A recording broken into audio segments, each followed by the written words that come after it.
Hey boys and girls, let's talk fractions. So I'm doing this on my iPad so that I can have both hands to use my whiteboard. And we're going to see how it goes. So I'm going to go through chapter 8. We're going to start by just chatting. You had to write fractions, so just remember that the numerator is the number on the top, the denominator is the number on the bottom. Remember that a fraction is part of a whole. So if I were to have a pizza, because you know how I love to talk about food, and I break my pizza into eighths, this is one whole pizza, and if I color in 1, 2, 3 pieces, I have 3/8 of my pizza. And we would write that in words as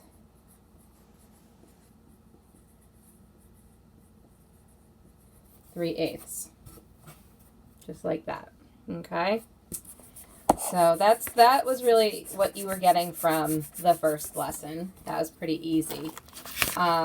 The next two lessons I'm not going to spend a lot of time on. Fractions on a number line. It's basically just understanding that it's like a ruler between 1 inch and 2 inches. So if this were 1 inch and this were 2 inches, there are lines, and those are all pieces of the whole. And however many lines you have determines what your fraction will be. Okay. Again, not spending a ton of time on that. Trying to move forward. Estimating fractions. A few of you said you had questions about that. Really, it's just understanding which fractions show more or less than a half. So it's understanding the amount of space it takes in a figure to be above or below a half, and then understanding on a number line where 1/2 is. If you noticed in the answer key, it did say fractions may vary. So what you had as the about fraction might have been different. Somebody posted that they had, what was it, 2/3. And I said, well, that's for number 6. So number 6, I'm going to hold it up for a minute. So number 6 was this one right here. And somebody said, well, I wrote 2/3. Yep, that's fine, because 2/3 is an equivalent fraction for 4/6. We haven't talked about equivalent fractions at this point in this lesson, but that works. So there's flexibility when it's estimating, just like there's flexibility in estimating whole numbers.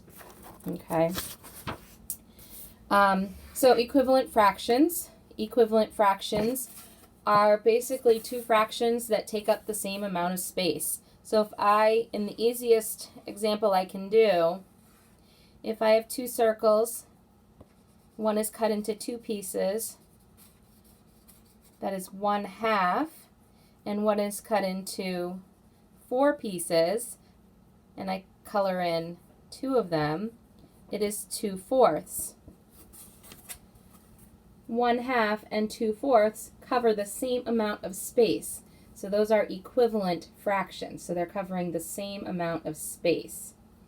And the way we get an equivalent fraction is by multiplying the top and the bottom by the same number. So if I multiply the top and the bottom by 2, 1 times 2 is 2, and 2 times 2 is 4. So for equivalent fractions, whatever you do to the bottom, you have to do to the top. Whatever you do to the top, you have to do to the bottom. So if I wanted an equivalent fraction for 5/8, I can multiply the top and the bottom by any number I want, and I will still get an equivalent fraction, as long as I use the same. So if I go times 2, this would be 10/16. 10/16 is an equivalent fraction for 5/8. Okay. So if they were giving you, which they did on the paper, if they gave you like 2/6 equals, what did they do? 4 over blank.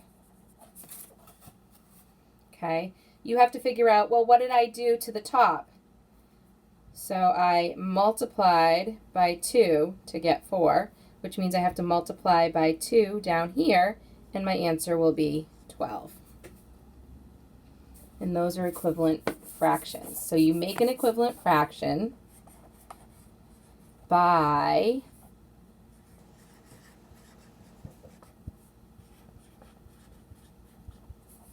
I'm abbreviating here, multiplying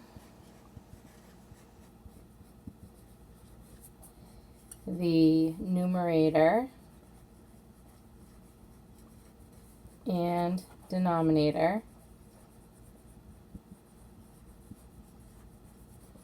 by the same number.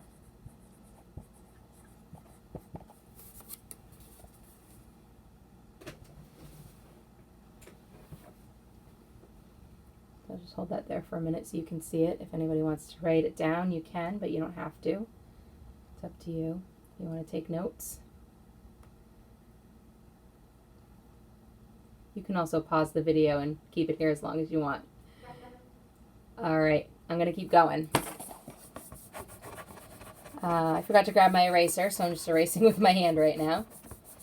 Okay, so next up was factors. So the factors are the numbers that make up a fraction.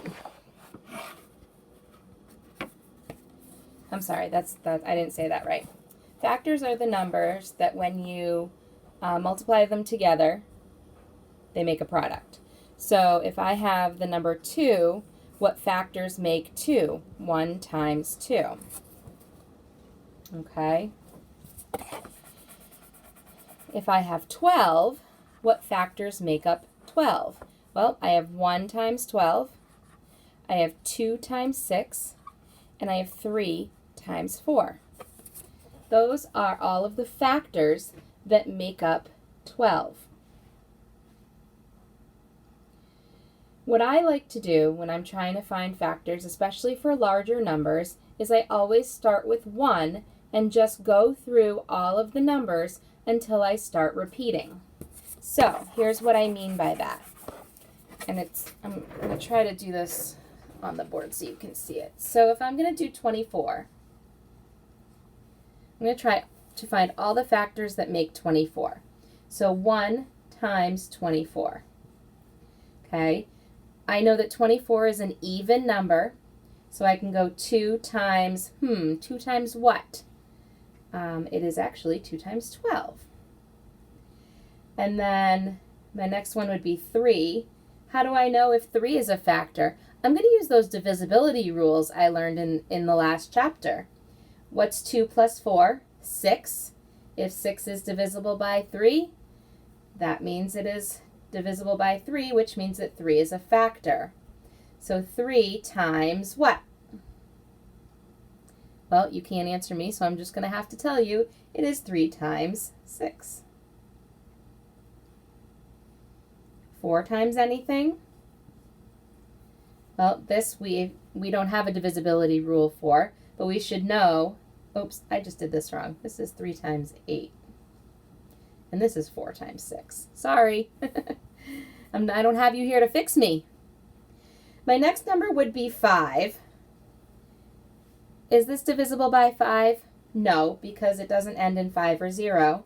And then after that, my next number is 6. Well, I've already got a 6 over here, which means I'm starting to repeat the factors. So that tells me that I have all of the factors for 24. And I just went one number at a time using my divisibility rules. You can always pause the video. You can always rewind the video to hear an explanation again. Okay? So if you didn't get it the first time, feel free to go back and look at it again. The next one I'm going to show you is 36. So again, I'm going to start with 1. 1 times 36 is always a factor. 2 times what? Anybody know? It's 18. 2 times 18. 3 times 12, because 36, 3 plus 6 is 9, so I know that 3 is a factor. 4 times 9, that's a basic fact. 5 times anything? Nope. And then 6 times 6, it's doubles, so I've automatically started repeating, so I know I have them all. So if I were going to list these out, I'm just going to flip my board. My factors of 36 would be 1, 2, 3, 4, 6. I'm only going to put 6 one time. 9, 12, 18, 36. And those are the factors of 36. And I'm going to stop there. No, let's keep going. Just kidding. Do a little bit more. Okay, so the last thing on that page was greatest common factor. So think about those words. Greatest common factor. So what it means is we're looking for the largest factor that two numbers have in common. So you're asked to find the factors of 2 or 3 numbers and compare the lists to see which factor they have in common. Now, you're going to find that numbers have more than one factor in common. That's why we're looking for the greatest common factor. So one of the examples you had was 12 and 15. Well, we already found the factors for 12. We had 1 times 12, 2 times 6, and 3 times 4. What about 15? We have 1 times 15. 2 times anything? No, because it's not even. 3 times 5. 4 times anything? No, if I skip count by 4, I'm going to go from 12 to 16. So nope. And then 5, I've started repeating, so those are all my factors. So 1, 2, 3, 4, 6, and 12. And then 1, 3, 5, and 15. Okay, so what factors do they have in common? Well, they both have 1. All lists are always going to have 1.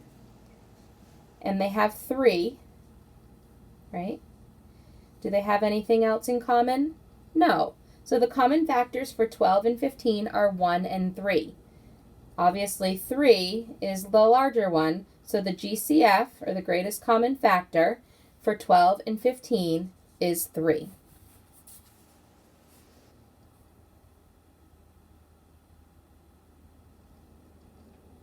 Okay. Now, I know I'm going a little bit fast through this. It's because you've technically already done all the lessons and done all the worksheets. I'm just kind of summarizing what you've done. So let's find 2 more greatest common factors. Let's do 6 and 18. Yeah, 6 and 18. So the factors of 6 are pretty easy. 1 times 6, 3 times 2. I'm sorry, I'm going to do that the other way. 2 times 3. Factors of 18. 1 times 18. 2 times anything? Yep, 2 times 9. 3 times anything? Yep, 3 times 6. 4 times anything? Nope, if I skip count by 4, I'm not going to hit 18. 5 times anything? Nope, it doesn't end in a 5 or a 0. 6 times anything? Yes, 6 times 3. I'm repeating, so now I'm done. So 1, 2, 3, and 6. And then 1, 2, 3, 6, 9, and 18. So now if I pull out all of the common factors, 1, 2, 3, and 6. Which one's the greatest? That is 6. So GCF of 6 and 18 is 6. So that's the biggest factor that they both have in common. Again, feel free to rewind and watch this as many times as you need to. All right, we're coming up on 15 minutes, so I'm going to stop here. That's a good place to stop, and we'll get to the next video in just a few minutes.